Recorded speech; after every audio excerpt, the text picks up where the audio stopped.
ragu. Dia tuduh saya penjahat, kriminal, residivis.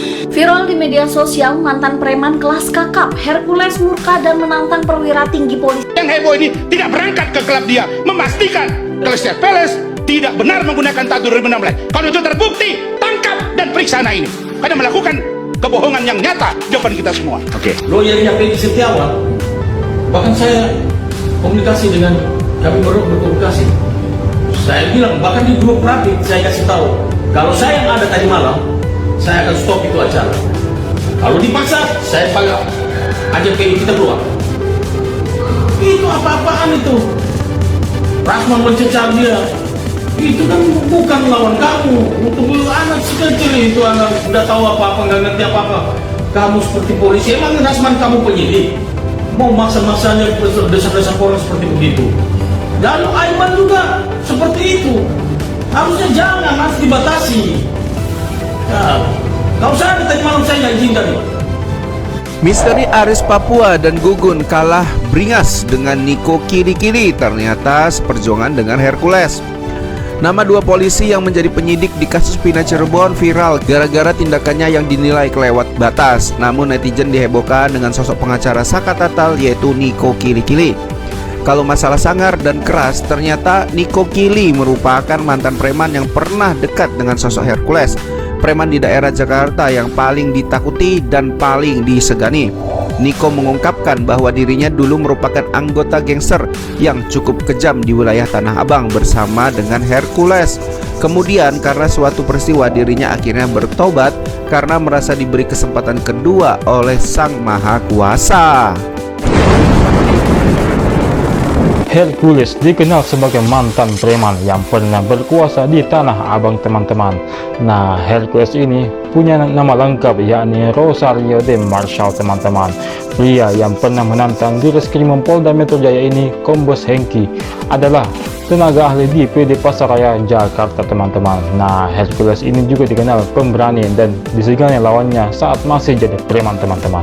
Selain itu, Hercules juga pernah menjadi tenaga bantuan operasi militer TNI di Timor Timur. Nah, atas pengalamannya ini, tentu Hercules menjadi bangga. Apa kalian? Lihat apa? Mulainya apa? Oh ya, tadi sama pendidik. Ada yang mau disampaikan, Bang? Nggak ada. Nanti kalau sampaikan sama kalian, sampaikan kepala, kalian nulisnya kaki. Tahu? Nanti bilangnya kaki, kalian nulis kepala. Jadi saya pendidik ya. Mana yang pendidik? Saya malas dengan wartawan. Nah, wartawan itu nggak benar semua. Wartawan itu provokator. Nah, karena orang bicara apa, kalian tulisnya apa kalian.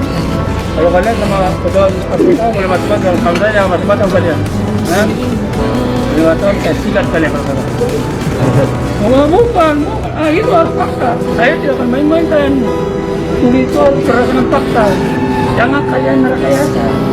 Kalian tulisnya ada. Katanya media itu harus melindungi apa? Itu kalian ini yang ngaco. Karena media ini sering menzolimi saya. Saya tidak akan main-main sama kalian. Lebih baik saya katakan ke kalian, saya masuk penjara. Itu saya tidak akan lari hukum saya. Inilah sosok Niko Kili-Kili, salah satu pengacara Peggy Setiawan yang ternyata mantan gangster yang kini berniat membantu sesama dan juga menjadi pengusaha sukses. Nama Nicholas Johan Kili-Kili, akrab disapa Niko Kili-Kili, dulu sangat terkenal di kawasan Jakarta Pusat. Ia merupakan gangster yang amat ditakuti oleh orang-orang di daerah Tanah Abang. Ia bahkan mendapatkan julukan sebagai seorang panglima di kelompoknya. Kehidupan kawan Hercules ini sudah berubah sekarang. Dirinya memutuskan untuk bertobat kembali ke jalan Tuhan demi menegakkan kebenaran dan juga keadilan. Hal itu dikarenakan suatu hari nyawanya hampir melayang karena overdosis. Dirinya mengaku bahwa Tuhan memberikannya mukjizat dan juga memberinya kesempatan kedua untuk hidup. Niko kemudian sadar dan juga berjanji untuk bertobat dan juga meninggalkan kehidupan gelapnya. Dirinya juga telah menjadi pengusaha yang mana dirinya mendapatkan kesempatan untuk bekerja dan juga mengelola sebuah tambang nikel dan akhirnya mulai merintis bisnisnya hingga saat ini. Dirinya juga merupakan salah satu pengacara dari Peggy Setiawan yang akhirnya memenangkan pra-peradilan sidang beberapa waktu lalu. Wah, keren ya guys. Hal ini menunjukkan jika semua orang bisa berubah menjadi lebih baik. KUHP pasal 184 itu berbicara tentang bukti. Jadi kita melihat di sini bahwa jangan sampai omon-omon, cuma omon-omon. Kenapa? Karena hukum positif itu tidak mengenal asumsi. Kalau polisi punya saksi, punya bukti, kami juga punya saksi dan punya bukti. Nah, kita akan buktikan itu nanti di persidangan nanti, di dalam pra-peradilan nanti. Atau mungkin abang punya kisi-kisi mungkin bang, siapa Peggy pelaku yang sebenarnya bang? Saya kira itu belum bisa kita ungkapkan di sini ya, karena itu menjadi senjata kami di pengadilan nanti. Artinya sudah paling tidak sudah ada petunjuk, kita sudah punya petunjuk. Benar nggak sih bang bahwa Peggy yang dimaksud itu benar anak pejabat, punya jabatan tinggi lah gitu? Karena kan seperti yang di film-film itu Peggy itu kan anak pejabat. Udah pasti supaya dia nggak ngomong lebih banyak lagi kan. Karena kalau dia ngomong lebih banyak lagi kan pasti ketahuan bahwa dia betul-betul, masyarakat akan lebih tahu. Dia ngomong sepotong itu saja masyarakat tahu bahwa dia bukan pelakunya.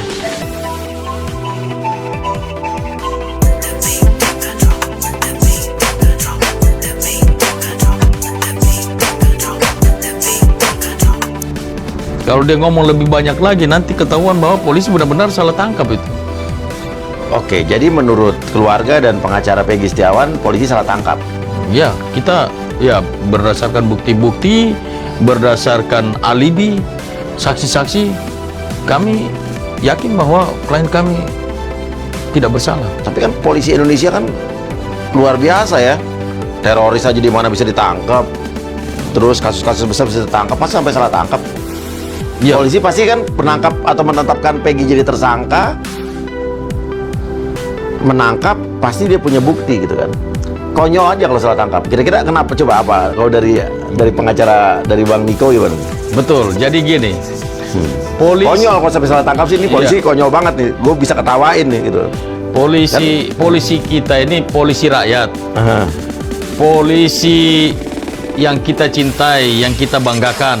Iya dong, nggak mungkin kan, salah begitu tangkap kan dong. Jadi dia melakukan, kenapa kita bilang salah tangkap, itu berdasarkan ya bukti-bukti yang kita miliki, tim advokat daripada Peggy miliki. Pertama, waktu kejadian itu kan ada 3 polisi datang ke rumahnya Peggy.